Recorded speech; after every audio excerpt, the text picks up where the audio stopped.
थोड़ी जानकारी दीजिए।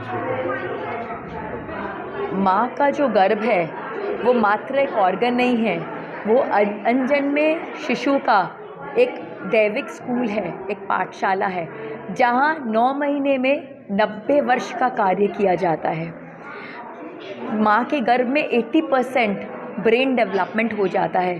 तो जो भी हम बच्चे को संस्कार देना चाहते हैं या जो भी बातें सिखाना चाहते हैं, जो वैल्यू सिखाना चाहते हैं या कोई स्किल सिखाना चाहते हैं, वो सब की शिक्षा माँ के गर्भ में दी जा सकती है।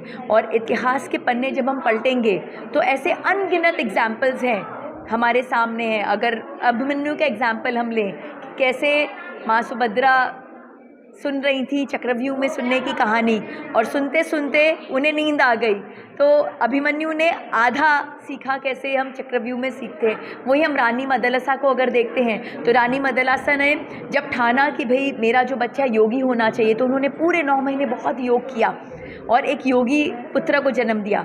और वहीं बाद में जब राजा के आग्रह पर उन्हें लगा कि अब हमें एक क्षत्रिय को पैदा करना है जो इस राजपाट को संभाल सके, तो उन्होंने फिर तब सीखा कि कैसे तीर चलाते हैं, कैसे धनुष चलाते हैं, कैसे तलवारबाजी करते हैं, सारी रणनीति, सारा जो कौशल है, युद्ध कौशल, ये सब उन्होंने सीखा।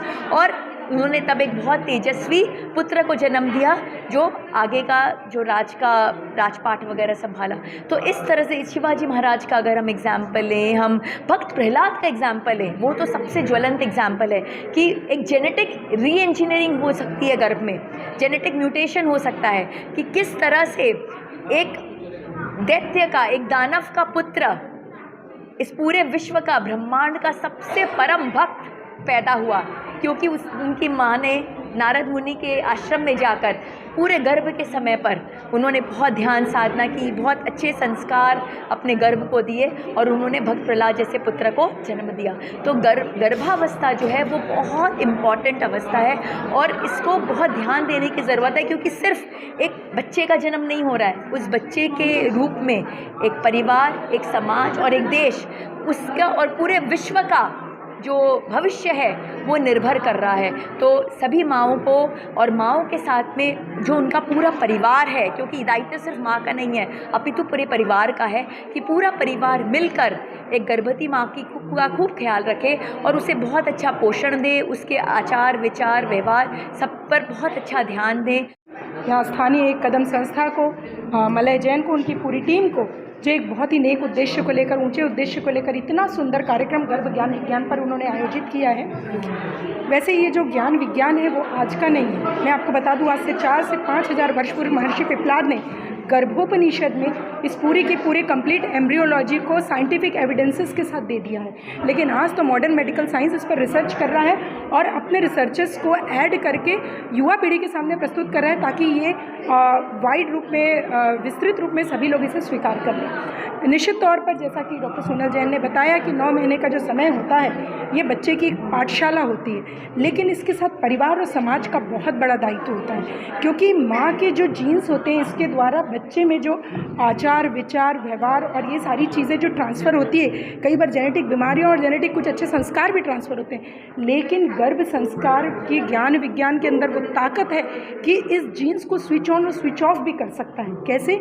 माँ के आचार विचार व्यवहार, पारिवारिक वातावरण और सकारात्मक वातावरण दे करके ऐसे बहुत से खराब जीन्स हैं, बीमारियों के भी जीन्स हैं जिसको स्विच ऑफ किया जा सकता है। इसे एपिजेनेटिक्स कहते हैं। जीन्स के द्वारा तो बच्चा डेवलप होता है, लेकिन अभी मॉडर्न मेडिकल साइंस ने एपिजीन के बारे में जो स्टडी की है वो बताया है। एपिजीन वो होता है जो जीन्स के ऊपर काम करता है, मतलब अनुवांशिक बीमारियों को भी काफ़ी हद तक इसके द्वारा ख़त्म किया जा सकता है।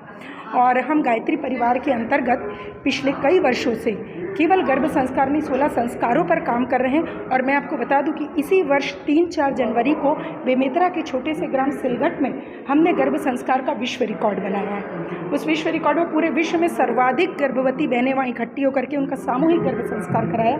और पिछले 8 वर्षों से मैं लगातार इस पर काम कर रही हूँ, हमारी पूरी टीम है गायत्री परिवार की।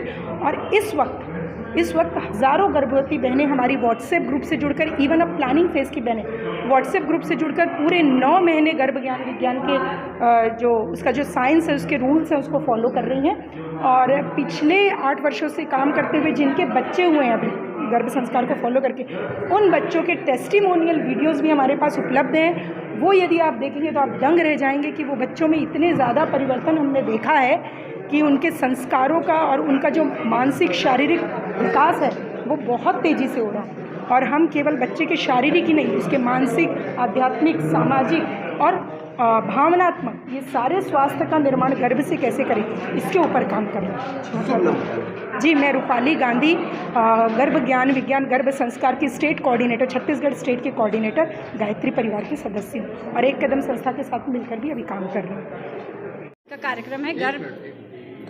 जी बताइए। आज का कार्यक्रम है गर्भ ज्ञान विज्ञान। जैसे कि टाइटल से ही समझ आ रहा है कि गर्भ से जुड़ा हुआ ज्ञान और उसके पीछे का जो विज्ञान है उस पर हमारा फोकस है। और यह प्रयास है कि जो साइंस है उस टाइम पीरियड का उसको ज़्यादा से ज़्यादा लोग जानें, क्योंकि आज के समय में हम खुद नहीं जानते हैं कि वो टाइम पीरियड जो 9 महीने का होता है, गर्भावस्था का जो एक समय होता है, वो बहुत ही कीमती और एक तरह से कहेंगे तो अद्भुत वरदान है वो, है ना। लेकिन उसके पीछे का जो ज्ञान और विज्ञान, वो दोनों चीज़ आज लुप्त हो गई है एक तरह से। तो हम उसी चीज़ को पुनः जागृत करने का प्रयास कर रहे हैं इस कार्यक्रम के माध्यम से। इसमें दुर्ग, भिलाई, रायपुर से भी सदस्य आए हैं और जो इसके बारे में साइंटिफिक जानकारी जो देने वाले हैं वो आई हैं बॉम्बे से श्रीमती सोनल जैन जायसवाल, और यहाँ राजनांदगांव की है रूपाली गांधी करके। ये दोनों उस विषय पे प्रकाश डालेंगे। और उसके बाद बुक की एक लॉन्चिंग है जो इसी विषय से संबंधित है, गर्भावस्था में दें सपनों को आकार। ये मेरी लिखी हुई पुस्तक है और मैंने इस बुक में उस समय में क्या क्या चीज़ें ब्रेन को एक्टिव करने के लिए, बीजारोपण के लिए इजी माध्यम कैसे कैसे और क्या क्या हो सकता है उस पर प्रकाश डालने का प्रयास किया। मेरा नाम मलय जैन। ने अपने बच्चों को कोख से ही सुसंस्कार दिए हैं। उनके बच्चे आज महारानी लक्ष्मीबाई, जीजाबाई, अहिल्याबाई, सुभाष चंद्र बोस, भगत सिंह, डॉक्टर अंबेडकर जैसे हुए हैं। जिन माँओं ने अपने बच्चों को कोख से ही कुसंस्कार दिए हैं या उन्हें संस्कारों से पोषित नहीं कर पाई हैं, उनके बच्चे आज चोर, डकैत, आतंकवादी, देशद्रोही जैसे हुए हैं। क्या अपने बच्चों को कोख से ही सुसंस्कार देने की जिम्मेदारी आपकी, आपकी, आपकी या आपकी नहीं बनती? यह जिम्मेदारी हर एक भारतीय नागरिक की है। तो आज हम सब ये प्रण उठाएं कि हम अपने बच्चों को अपनी कोख से ही इतने ऊंचे संस्कार देंगे कि इतिहास के भी पन्ने कम पड़ जाएंगे, इतने भारतीय आएंगे, इतने भारतीय आएंगे।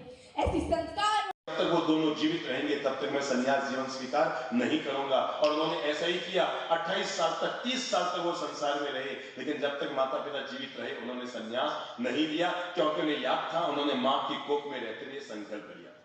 मैं इसलिए ये बात आपको अनुरोध कर रहा हूं। मैं क्यों बता रहा हूं? हम उसके प्रति पूरी तरह से अनजान, अज्ञात न रहे कि उसे क्या पता है, वो क्या समझता है। हम कुछ भी करें, हम कुछ भी बोले, आप झूठ बोल रहे हैं, वो पकड़ रहा है। मैं आपको कैसे बताऊं? अगर आप गर्भवती है और आप झूठ बोल रही है, वो पकड़ रहा है अंदर कि मम्मी झूठ बोल रही।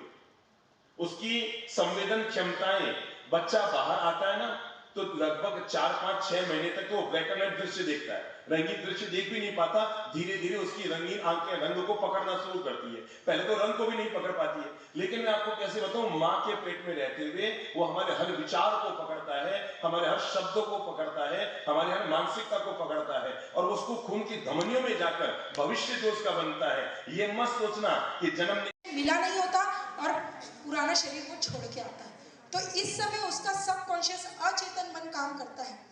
उस और बच्चे का अचेतन माँ के अचेतन से कनेक्ट हो जाता है गर्भावस्था के दौरान। वो स्टोर हाउस के जैसा होता है। माँ जैसा सोचती है, जैसी भावनाएं रखती है, क्या भगवान कृष्ण को जन्म दिया। कहोर ऋषि और सुजाता माता, आप इतिहास में देखिएगा, इनकी इच्छा थी कि इनकी जो संतान हो वो बहुत ही विद्वान हो। तो कहोर ऋषि ने अपनी पत्नी को गर्भ धारण करने के पूर्व ही बड़ी गर्भ से भगवत गीता का ज्ञान हुआ और वो अष्टावक्र ऋषि कहलाए। अष्टावक्र जी किनके गुरु थे? सीता माता के पिताजी जनक जी, उनके गुरु अष्टावक्र जी। तो ये कहाँ से? ये गर्भ से, ये प्लांट देवी है। और एक उदाहरण, कितनी लंबी प्लानिंग हुआ करती थी प्राचीन समय में। महर्षि वेद व्यास कि ये भगवत गीता का ज्ञान जन जन तक, घर घर तक पहुँचे, तो उन्होंने अपनी होने वाली पत्नी पिंगला से ये बात रखी कि मैं विवाह करूंगा और मुझे ऐसी संतान चाहिए जो इस ज्ञान को जन जन तक पहुंचाए उद्धार करने के लिए। उस भाव से विवाह किया, उस भाव से उन्होंने गर्भ धारण किया। बाइक को भेज दो।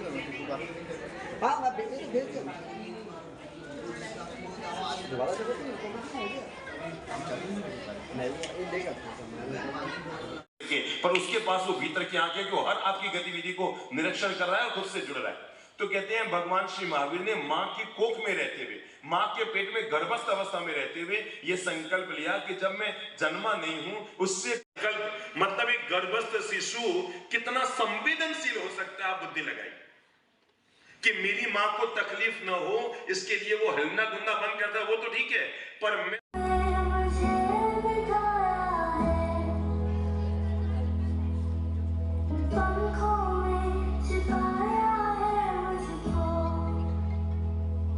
उनमें पहला संस्कार गर्भाधान संस्कार, कि गर्भ में रहते हुए मां की कोख में बच्चे के संस्कारित जीवन का निर्माण किया जाए।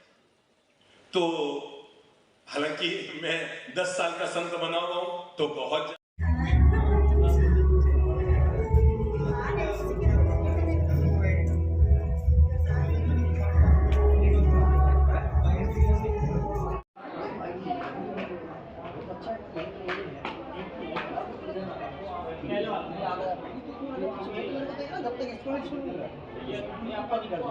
जाएंगे उन बच्चों का डेवलपमेंट देख के। Next, this is very important slide, genomic imprinting, plant baby